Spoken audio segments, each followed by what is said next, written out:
မိတ်ဆွေအခုနေထိုင်နေတဲ့အိမ်ဒါမှမဟုတ်အခန်းမိတ်ဆွေစားတောက်နေတဲ့အစားအစာတွေကလူတချို့တော့မမီဝဲနိုင်တဲ့ကောင်းကင်ဘုံတစ်ခုလိုပဲလို့ပြောရင်မိတ်ဆွေလက်ခံမလားဘဝဆိုတာကအမြဲတမ်းတရားမျှတနေတာမျိုးတော့မဟုတ်ဘူးဗျ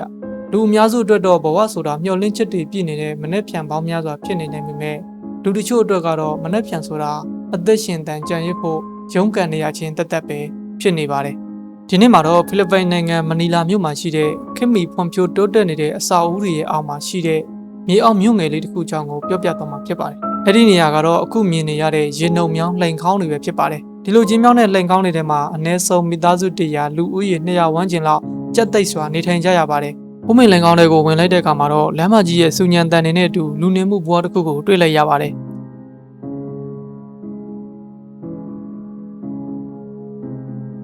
အဲ့ဒီမှာမိသားစု100လူဦးရေ200ဝန်းကျင်လောက်ကရုန်းကန်ပြီးတော့ရှင်သန်နေထိုင်ကြရတာပါအလဲမှာတော့ညစ်ပတ်နေတဲ့မြောင်းတစ်ခုရှိပြီးတော့အဲ့ဒီဘေးနားမှာပဲလူတွေကစုပြုံပြီးတော့နေကြရတာပါနေရာကအရန်ကျင်းပြီးတော့နိုင်လန်းနိုင်ပါတယ်မတ်တက်ရက်လို့လည်းမရပါဘူးအဲ့ဒီထဲကိုတင်ဝင်သွားမယ်ဆိုရင်တော့ခေါင်းကုန်ခါကုန်ပြီးတော့သွားရမှာဖြစ်ပါတယ်ဒီမှာနေထိုင်သူတွေနဲ့စကားပြောကြည့်လိုက်တဲ့အခါမှာတော့သူတို့ရဲ့ဘဝအခက်အခဲတွေကိုပို့ပြီးတော့နားလည်လာပါတယ်Your name? Teresita din dito. What's up? Oh, masakit? Oh, aso? You got bit by a dog? I just no. တလားသားရဲ့ကလေးကအစာဖိတ်ကြီးတဲ့တက်ကြီးရွယ်အိုတွေထိဒီမှာရှိနေတာမြင်ရတော့ပို့ပြီးတော့အံ့ဩဖို့ကောင်းပါတယ်ရေရဖို့တောင်မလွယ်ကူတဲ့ကြားထဲကကလေးတွေကိုထိန်းချောင်းနေကြတယ်အဆိုးဆုံးကတော့မိုးတွေတဲကြီးမဲကြီးရွာလာတဲ့အခါမှာရေတွေကအိမ်တွေထဲထိဝင်လာတာပါပဲအဲ့ဒီချိန်ဆိုရင်တော့သူတို့အားလုံးကအသက်လူပြီးရွှေ့ပြောင်းကြရပါတယ်မနီလာမြို့ရဲ့လူဦးရေတိုးပွားလာမှုနဲ့တူဆင်းရဲနွမ်းပါတဲ့မိသားစုတွေကဒီလိုမျိုးနေထိုင်ဖို့မသင့်တော်တဲ့နေရာတွေကိုအတင်းတွန်းဖို့ခံနေရတယ်လို့ပါပဲဒီလိုမျိုးဥမင်လိုင်ကောင်းတွေကဘာမှမရှိတော့တဲ့သူတွေအတွက်တော့နောက်ဆုံးခိုးလုံရဖြစ်နေပါတယ်သူတို့ရဲ့အိမ်ဆိုတာကစပွဲနှလုံးစာဂရင်တစ်လုံးစာလောက်ပဲရှိပါတယ်မတ်တက်တောင်ရက်လို့မရတဲ့နေရာမှာမိဖို့ချောင်းအိတ်ခမ်းအိယခင်အားလုံးကိုပြတ်သိမ့်နေအောင်ထည့်သွင်းထားရပါတယ်ဒါပေမဲ့သူတို့မှလည်းအစီအမရှိရဲ့ဝါယာကြိုးတွေရှုပ်ရှက်ခတ်နေတဲ့ကြားထဲမှာပဲအဝက်လျှော်စက်တွေနဲ့နေထိုင်နေကြပါတယ်အပြေကားတန်တွေကိုတော့နိုင်ရန်ထူထူတွေကကာကွယ်ပေးထားပေမဲ့ပိုးဟတ်နဲ့ကြက်တွေကတော့သူတို့ရဲ့အိမ်မက်ဆိုးပဲဖြစ်ပါတယ်အိမ်ပြဘက်ကမြင်ကွင်းကသူတို့အတွက်ဝမ်းနည်းစရာကောင်းပေမဲ့သူတို့ရဲ့စိတ်ဓာတ်ကတော့အံ့ဩစရာပါပဲအကောင်းမြင်စိတ်နဲ့ပဲဒီနေရာမှာဖြတ်သန်းနေကြတာပါနေရာကကျဉ်းကျပ်ပြီးအသက်ရှူရခက်ပေမဲ့သူတို့မှာဗရင်ပေါက်သေးသေးလေးတွေရှိပြီးတော့တူတူရဲမောနေနိုင်တဲ့မိသားစုဝင်တွေရှိနေကြပါတယ် There is never justice or equality in this life. If a person like me can't even go to the hospital when they injure their arm, I can't believe in the justice of this life. If there's a test, I'm facing the biggest one. It's been a long time since I gave up on myself.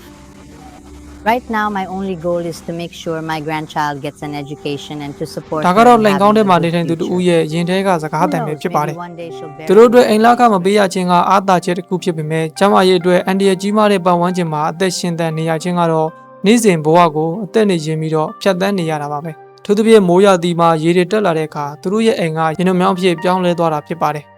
မနီလာမြို့မှာလူပေါင်း25တန်းလောက်နေထိုင်ကြပါတယ်တစ်ဖက်မှာတော့တန်ရှင်းတက်ရက်တဲ့အိမ်တွေမှာနေထိုင်ပြီးတော့ကော်ဖီတောက်ကဈေးဝယ်ထွက်နေတဲ့လူတန်းပေါင်း100လောက်ကိုတွေ့ရပါတယ်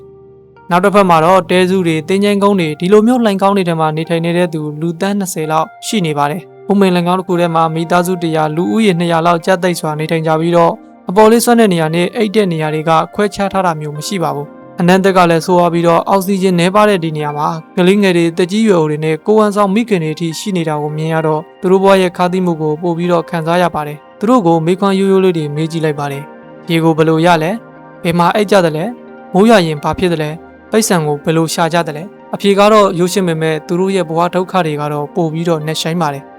ပြီးတော့ပို့ပြီးအရေးကြီးတဲ့မေးခွန်းတစ်ခုကိုထပ်ပြီးတော့မေးလိုက်ပါတယ်ဘာကြောင့်များလူတွေကဒီလိုဥမင်လှိုင်ခေါင်းနေတဲ့မှာနေထိုင်ဖို့ရွေးချယ်ကြတာလဲလို့မေးလိုက်ပါတယ် I'm here because of economic circumstances. You can make a corner of the tunnel your home just like I did. For someone like me who is single and healthy, it's an ideal place. ဖြေကတော့အမြဲတမ်းလိုအတူတူပါပဲမြို့ထဲမှာပုံမှန်ခန်းတစ်ခန်းငှားဖို့ကအရန်စည်းကြီးပါတယ်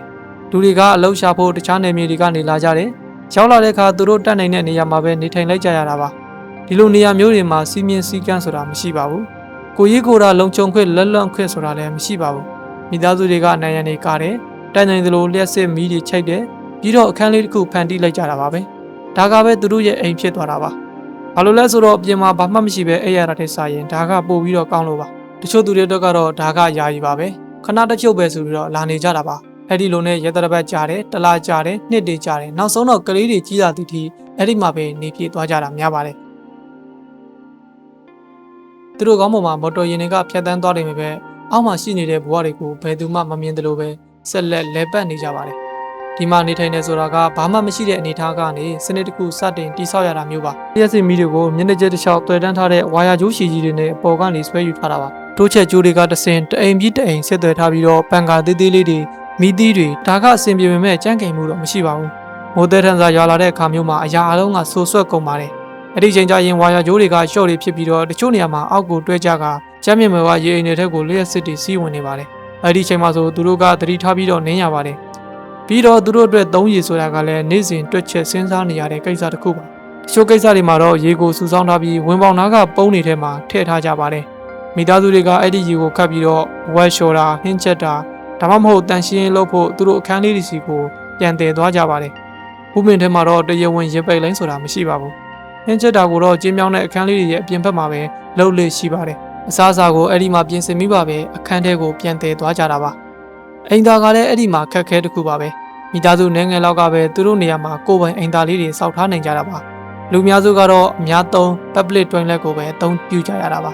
တန်းစီဆောင်ရတာမျိုးနဲ့စူပေါင်းထိုင်းနိုင်ရတာမျိုးရှိပါတယ်ဒါပေမဲ့အဲ့ဒီမှာလုံခြုံနေတာမျိုးတော့မဟုတ်ပါဘူးတန်ရှင်းရေးကတော့အားလုံးပေါ်မှာမူတည်နေတာပါပဲဆိုပါဆုံးခြေနေတွေရှိနေပေမဲ့နေ့စဉ်လုပ်ငန်းဆောင်တာတွေကတော့ရှိနေပါတယ်ကလေးတချို့ကနိုးလာတယ်တချို့ကကြောင်းသွားတယ်တချို့ကအလုပ်သွားတယ်တချို့ကအလုပ်ရှာကြတယ်ဘဝလျှော်တယ်ထမင်းချက်တယ်လက်ပိတ်ဆိုင်မှာလုပ်တယ်စားတဲ့အောက်ခြေသိမ်းလုပ်တွေကိုလုပ်ကြရပါတယ်အပြင်ဘက်ကကြည့်ရင်တော့မတီးမငြိမ်ဖြစ်နေတယ်လို့ထင်ရပေမဲ့အတွင်းထဲမှာတော့လေပတ်နေနိုင်တဲ့အရှိန်ဟုန်တစ်ခုရှိနေပါတယ်အဲဒီမှာရှိတဲ့လူတွေကမဖြစ်မနေလေလျောညီထွေမှုရှိအောင်နေကြရပါတယ်ဒါကသက်တောင့်သက်သာရှိနေတဲ့နေရာမဟုတ်ပါဘူးလုံခြုံတဲ့နေရာလည်းမဟုတ်ပါဘူးဒါပေမဲ့အဲ့ဒီမှာမိသားစုတွေအတွက်တော့အ ਨੇ ဆုံးလက်ရှိမှာလေပတ်နေနိုင်လောက်တဲ့ဖွဲ့စည်းပုံတစ်ခုတော့ရှိနေပါတယ်မိုးမရွာသေးတော့ဒီဘဝကတာမန်လေပတ်နေတာမျိုးပါမုံလေးနေထက်မိုးတွေတဲလာပြီဆိုရင်တော့ဒီအိုးမင်ကရေဖြတ်သွားရုံနဲ့မဟုတ်ဘဲနဲ့ရေတွေအကုန်လုံးပြည့်လာပါတယ်ဒါကြောင့်လို့မိသားစုတွေကချက်ချင်းပဲဘေးကင်းရာကိုရွှေ့ပြောင်းကြရပါတယ်သူတို့နိုင်တဲ့လောက်ပစ္စည်းတွေကိုတည်သွားရပါတယ်မတည်နိုင်တဲ့အရာတွေကတော့ဒီတိုင်းပဲခြံထားခဲ့ရတာပါရေကြီးတဲ့ချိန်မှာရေကတန့်ရှင်းနေတာမျိုးမဟုတ်တဲ့အတွက်အမိတ်တွေမိန်လာတွေလမ်းပေါ်ကအမိတ်မှန်သမျှကဒီမြောင်းထဲကိုအကုန်လုံးစုပြုံရောက်လာပါတယ်ဒါကြောင့်လို့ရေကျလာတဲ့အခါမှာအိမ်တွေကဆွန့်နေနဲ့ဆူဆွဲကုန်ပြီးတော့အဝတ်စားတွေအရက်ခင်းတွေလျှက်စစ်စစ်သွဲမှုတွေအားလုံးကိုအချောက်ခံပြီးတော့ပြန်ပြင်သုံးရပါတယ်ပြီးတော့လျှက်စစ်မီးကလည်းအန်ဒီရရှိပါတယ်ဘာယာဂျိုးတွေကမျက်နှာကျတစ်ချောင်းတနေရာနဲ့တနေရာဆွဲထားတာမို့လို့မိုးမြတဲ့အချိန်မှာတော့ပန်ကာတွေမီးတွေနဲ့အလုတ်လုပ်ပြီးပေမဲ့ရေတက်နေတဲ့အချိန်မှာတော့သူတို့အတွက်အန်ဒီရရှိတဲ့အတွက်အသုံးမပြုရပါဘူးမိုးရသည်ရောက်ပြီဆိုရင်ယောဂပိုးဝင်တာနဲ့ရေပြားပြဿနာတွေကအများတန်းဖြစ်လာပါတယ်အနီးနားမှာရှိတဲ့ချောင်းကလည်းယောဂပိုးတွေကုသနိုင်စေဖို့ပို့ပြီးတော့လှုပ်ဆောင်နေပါတယ်လူတွေကရေကြီးတော့မဲ့ပုံစံကိုအလွတ်ရနေပါပြီ